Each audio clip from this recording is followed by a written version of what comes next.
பேச தலைவரே, உன்னை நம்பிதான் இந்த வாட்டி அணியிருக்கோம். நீதான் நம்ம கட்சியோட கொள்கை பரப்பு செயலாளர். ஜெயிச்சிடலாம்ல இந்த வாட்டி. வெற்றி நம்மதே தலைவரே. நம்பிதான் பாருக்கேன், பார்த்து பண்ணு தலைவரே.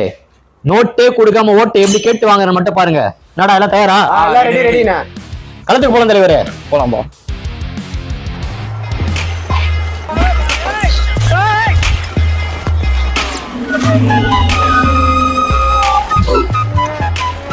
உங்கள் ஓட்டு, உங்கள் ஓட்டு, உங்கள் ஓட்டு, உங்கள் மானங்கெட்ட மனோஜ், மானமுள்ள மனோஜ் உங்கள் இல்லம் தேடி மழையும் பொருட்படுத்தாது வந்து கொண்டிருக்கிறார்.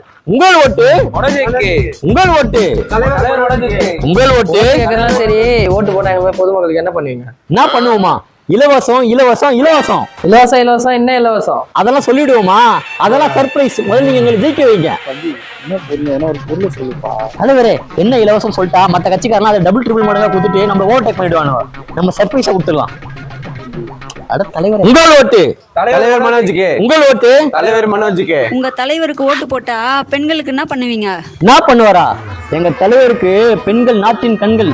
நாங்க மட்டும் ஆட்சிக்கு வந்தா மதுக்கடையை ஒழிப்போம், சட்டம் ஒழுங்கு சீரமைக்கப்படும், திருத்தணி போன்ற சம்பவங்கள்லாம் நடக்காது. தமிழ்நாட்டை நீங்க ஒரு பாதுகாப்பா உணர்வீங்க. என்ன தலைவரே? பாதி வருமானம் வர்றது அதுதான் அரசாங்கத்துக்கு. தலைவரே, நம்ம அறிக்கை தானே விடுறோம், அதான் செய்வா போறோம். நீங்க சைலண்டா இருங்க. ஆமா ஆமா, நாங்க எல்லாத்தையும் பக்காவா பண்ணுவோம். என்ன தலைவரே?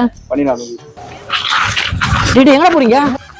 அண்ணன், பக்கத்து கட்சியில 2 பொட்டலும் பிரியாணியும் 2 கோட்டர் பாட்டிலும் தலைக்கு 5000 ரூபாய் தராங்களாண்ணே. இருந்தது 2 பேர், அவனுக்கு எங்கடா போனானுங்க? தலைவரே, அந்த கட்சியில 2 கோட்டரும் 2 பொட்டலும் பிரியாணியும் தலைக்கு 5000 தராங்களாம். அப்படியே நானும் சரி, உன்னை நம்பிதானே கட்சி ஆரம்பிச்சேன்.